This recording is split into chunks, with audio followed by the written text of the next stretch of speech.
All right, let's talk about one of the most famous, most decisive battles in all of history. This is the story of Napoleon Bonaparte's final epic campaign, a massive gamble that would literally decide the future of Europe in a single brutal day.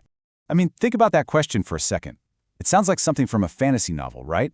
But this actually happened. One man, Napoleon, comes back from exile, and almost overnight, all the major powers of Europe declare war, not on France, but on him.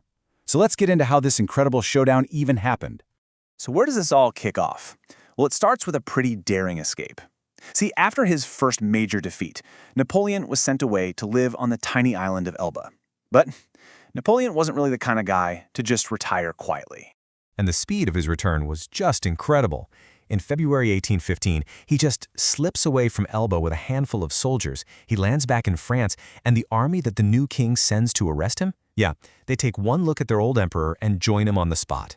By March 20th, he walks right back into Paris, and the king is already gone.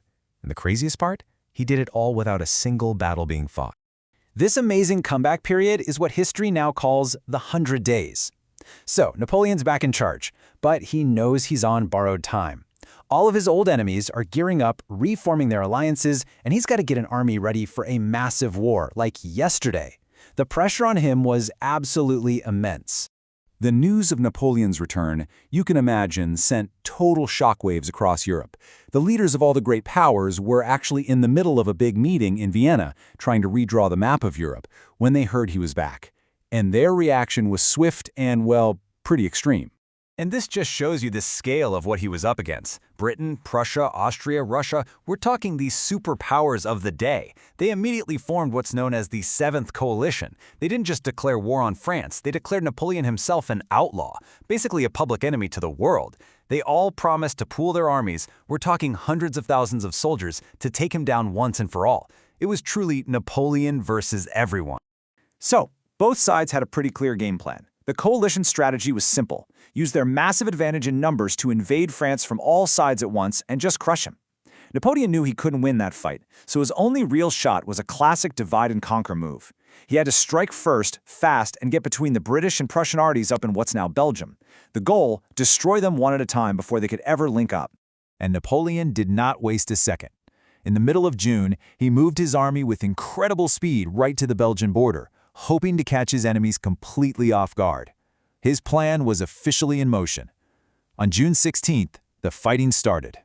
On that day, two huge battles exploded just a few miles from each other. At a place called Ligny, Napoleon himself beat the very tough Prussian army. It was a solid victory, but, and this is super important, the Prussians weren't totally destroyed. They managed to retreat in good order. At the same time, at Quatre Bras, another French force fought the British, led by the Duke of Wellington, to a standstill. This was also key, because it meant Wellington couldn't go help the Prussians. The board was now set for the final, epic showdown.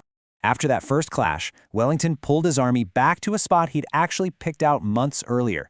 It was a strong defensive position on a long, low ridge near a little village called Waterloo.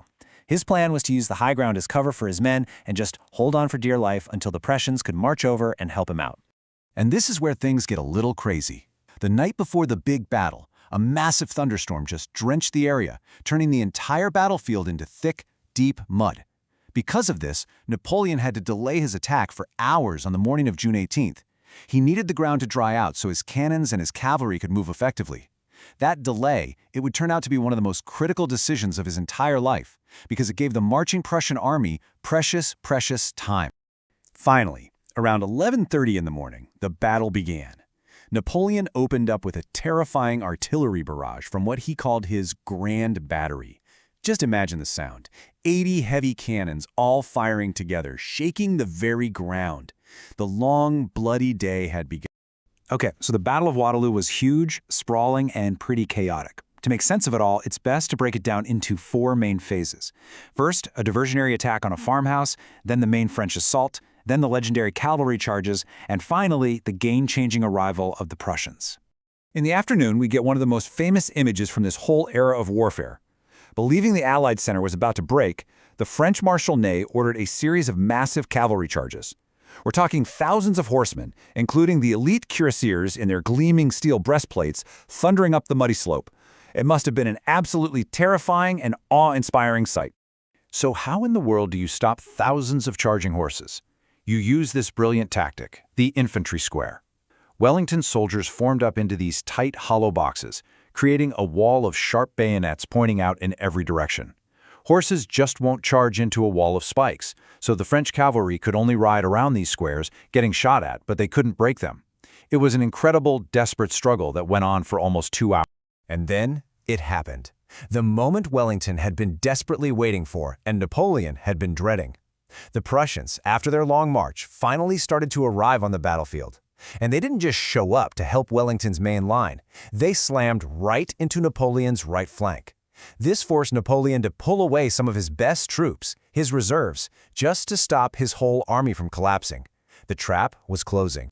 With the Prussians chewing up his right side, and Wellington's army somehow still holding firm in the center, Napoleon knew he was almost out of time.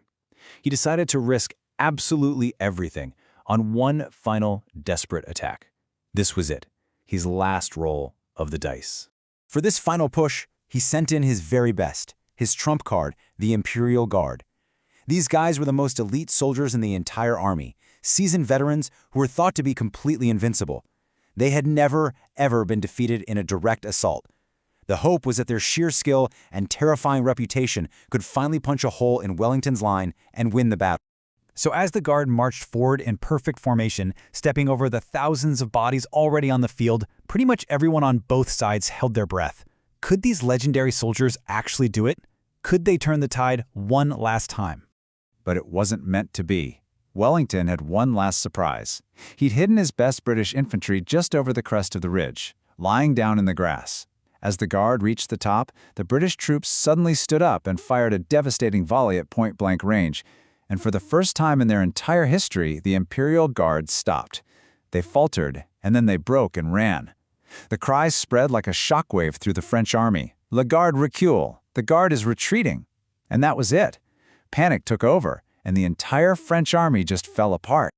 The battle was over, but the cost was just devastating. In about 10 hours of fighting on a patch of land only a few square miles, it's estimated that nearly 50,000 men were killed or wounded. It was a scene of absolute carnage. And for Napoleon, this was well and truly the end. He raced back to Paris, but all his political support had vanished. Just 4 days after the battle, he gave up his throne for the final time. He surrendered to the British and was exiled to St. Helena, a tiny, remote island in the middle of the Atlantic Ocean. He would never leave, and he died there in 1821. So why do we still talk so much about this one battle more than 200 years later? Because its impact was just enormous. Waterloo finally brought an end to over 20 years of near-constant, brutal warfare in Europe. It helped create a new balance of power that would mostly hold for 100 years. And of course, it was the final, dramatic act in the incredible life story of Napoleon Bonaparte. And that leaves us with one of history's greatest what-ifs. What if it hadn't rained that night? What if the Prussians had been a few hours later? What would our world look like today if Napoleon's final desperate gamble at Waterloo had actually worked? It's something incredible to think about.